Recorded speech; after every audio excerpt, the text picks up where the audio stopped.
Setelah membaca doa, memejamkan mata, Wali Pati kembali membuka mata. Dan betapa kaget, di sekelilingnya tiba-tiba banyak orang berlari memakai baju gamis selutut serta bersorban. Berseliweran Hasanan Basir, wafatnya Imam Syafi'i Ibnu Arabi. Aduh, kesasar lagi aku ini. Tadi kesasar ke Kutub Selatan, sekarang kesasar lagi ke Afghanistan. Kok tak kesasar ke Hollywood aja sih ya? Wali Pati mengamati salah satu pasukan yang semuanya berjenggot panjang. Ia tersenyum sendiri melihat jenggot mereka di negara yang dikuasai Taliban ini. Polisi memang tidak melakukan operasi helm, tapi jenggot. Jika ada lelaki yang tidak berjenggot, maka kena tilang. Wali Pati berdiri berjalan mencari tempat yang agak sepi. Ia tidak suka dengan peperangan, dan karena itulah dia langsung memutuskan pergi saja. Setelah menemukan tempat sepi, Wali Pati mulai merapat doa-doa ilmu pelipat buminya lagi. Padahal Wali Pati membuka matanya tanpa di depannya sebuah rumah yang terbuat dari kayu, layaknya rumah para transmigrasi di luar Pulau Jawa. Tak lama kemudian keluar seorang tua berpeci putih dengan baju takwa dan bersarung, melambaikan tangannya, memanggilnya. Wahai Pati, teringat dengan orang tua itu satu ini. Beliau adalah Habib Ali Al-Hasbi bin Fahad Johar Malaysia, yang kemarin juga ikut pertemuan di Mekah. Masya Allah, ternyata kau masih kesasar lagi, batin Wali Pati. Ia melangkah kaki mendekati Habib Ali Al-Hasbi. Wali Pati teringat beberapa tahun yang lalu ketika Sayyid Malik dari Mekah mau berkunjung ke Danal Habib Ali ini. Ceritanya dalam perjalanan ke Malaysia kala itu Sayyid Muhammad Al-Malik tiba-tiba kangen berat dengan sang terhadap datuknya. Begitu Nabi Muhammad Shallallahu Alaihi Wasallam setelah sampai di depan dalam Habib Ali hanya menyuruh masuk Sayyid Malik, sedangkan rombongan yang lain disuruh menunggu di luar. Beberapa menit kemudian Syekh Malik keluar berurai air mata. Syekh Malik menangis tersedu-sedu. Sungguh terobati kenanganku, ucap Syekh Malik di tengah air mata tangisan rindu yang belum usai. Ternyata ketika Syekh Malik masuk ke dalamnya Habib Ali itu, beliau dipertemukan oleh Habib Ali dengan baginda Nabi Muhammad Sallallahu Alaihi Wasallam. Subhanallah. Mari masuk nak, jangan melamun saja, ucap Habib Ali. Inggih mbah, jawab Wali Pati. Lalu melangkah mendekati Habib Ali. Setelah mencium tangan beliau, Wali Pati masuk ke dalam. Kamu memang tidak bakat dengan ilmu melipat bumi itu,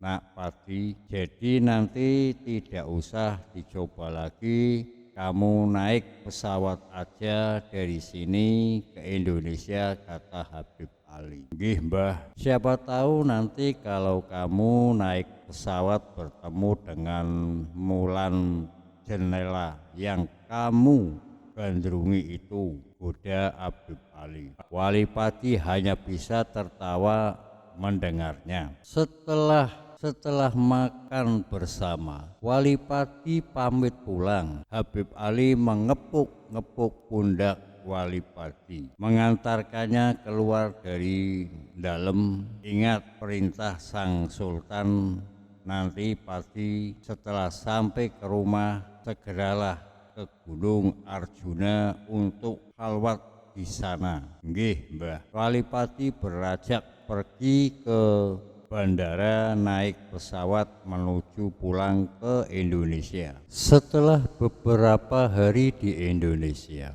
Walipati berencana melakukan suluk nyepi di gua di Gunung Arjuna sesuai perintah sang Sultan Aulia. Walipati mulai berkemas untuk berangkat ke Gunung Arjuna, berpesan rokok sudah disiapkan mulai Jisamsu, gudang garam merah dan jarum super lengkap, tidak ketinggalan kopi 1 blak juga dibawanya. Setelah sampai di Gunung Arjuna, Walipati mulai mencari gua yang dimaksud oleh sang Sultan Aulia. Pada hari yang ke-7 sejak pendekatan, Walipati akhirnya menemukan gua tersebut.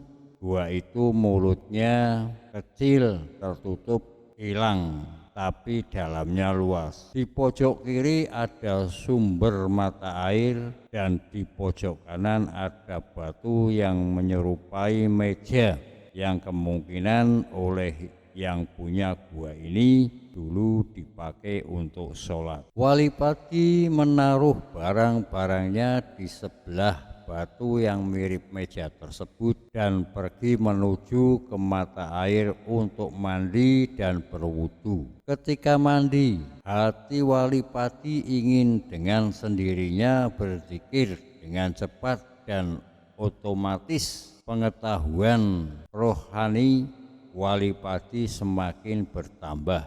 Hatinya berbunga-bunga tanpa dapat ia cegah. Nur basirohnya semakin terang benderang. Setelah berwudu, Walipati melakukan sholat di atas batu yang mirip meja itu. Beratus-ratus rakaat tanpa terasa telah berlalu dan Walipati baru sadar ketika terdengar ayam berkokok. Walipati turun dari batu menuju tempat perbekalannya untuk membuat kopi dan duduk santai sambil merokok. Panci sudah dikeluarkan dan rokok Jisamsu refill sudah disiapkan. Tapi apakah kagetnya Walipati ini ketika mencari rokok tidak ada. Ia keluarkan semua isi tasnya, tapi tetap aja koreknya tidak ditemukan. Waduh, ciloko iki. Walipati bergumah sendiri. Dia melihat kopi 1 blek dan aromanya begitu harum dan berpres-pres rokok berbagai merek tergeletak di samping kopi. Wis muspro kabeh iki, kok bisa korekane gak gowo, kata Walipati mulai kesal. 2 hari dilalui Walipati tidak tanpa ngopi dan rokok, dan pada hari yang ketiga Walipati mulai tidak tahan. Hatinya semblak ketika melihat kopi dan rokok yang terkulai tak berguna. Walipati mulai membaca semua hib ia kerahkan, dan setelah membaca aswat 3 kali, Walipati ini mengusapkan telapak tangannya pada matanya dan biar seluruh alam jin dan makhluk halus lainnya tampak sangat jelas. Terlihat Walipati segerombolan jin di luar gua sebelah kiri, kira-kira 10 meter dari mulut gua. Walipati mendatangkan bangsa jin yang terdekat dengan gua tersebut. Gerombolan jin yang melihat Walipati datang tampak ketakutan. "Ada apa ya? Ada yang punya korek api?" tanya Walipati kepada bangsa jin. "Kami nggak punya," jawab mereka.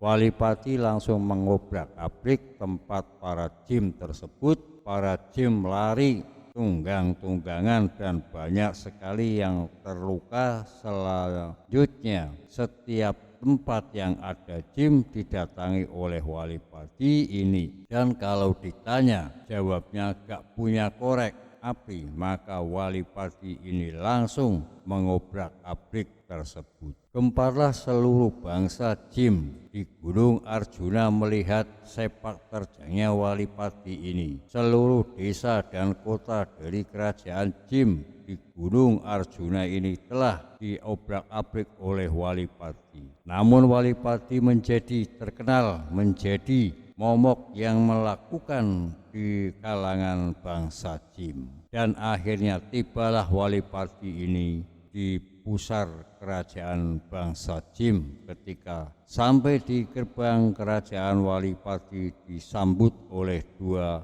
prajurit yang memang oleh raja mereka diperintahkan untuk menyambut Walipati dan mengantarkan kepadanya. Walipati disebut oleh, dan akhirnya tiba Walipati di pusat kerajaan bangsa jin. Ketika sampai di gerbang kerajaan, Walipati disambut oleh dua prajurit yang memang oleh raja mereka diperintahkan untuk menyambut Walipati dan mengantarkan kepadanya. Tampak wajah-wajah yang kekuatan dan wajah prajurit jin ini melihat Walipati dengan suara tagap-gagap. Prajurit ini mempersilahkan kepada Walipati untuk masuk istirahat dan menemui raja mereka. Dalam istana raja jin yang bernama Ismoyo ini sudah mengganggu kedatangan Walipati. Setelah Walipati masuk ke istana, Raja Ismoyo ini langsung turun dari singgasananya, menyambut langsung Walipati dan mempersilahkan Walipati untuk duduk di sampingnya. Dengan agak takut, Rasa Ismoyo ini bertanya, "Hamba dengan Tuan Wali telah membuat geger kerajaan hamba. Tuan telah mengobrak-abrik seluruh wilayah kerajaan tanpa ada yang sanggup melawan Tuan. Apakah gerangan yang Tua cari sehingga Tua murka begini? Mungkin hamba bisa membantumu?" Walipati menjawab, "Aku mencari korekan. Apa ada Bu? Apa Anda punya?" Seluruh prajurit tengah menunggu jawaban raja mereka. Senjata padam dan tombak sudah mereka pegang dan erat, bersiap kalau ada hal-hal yang tidak diinginkan. Kiranya cukup sekian dulu. Wassalamualaikum warahmatullahi wabarakatuh.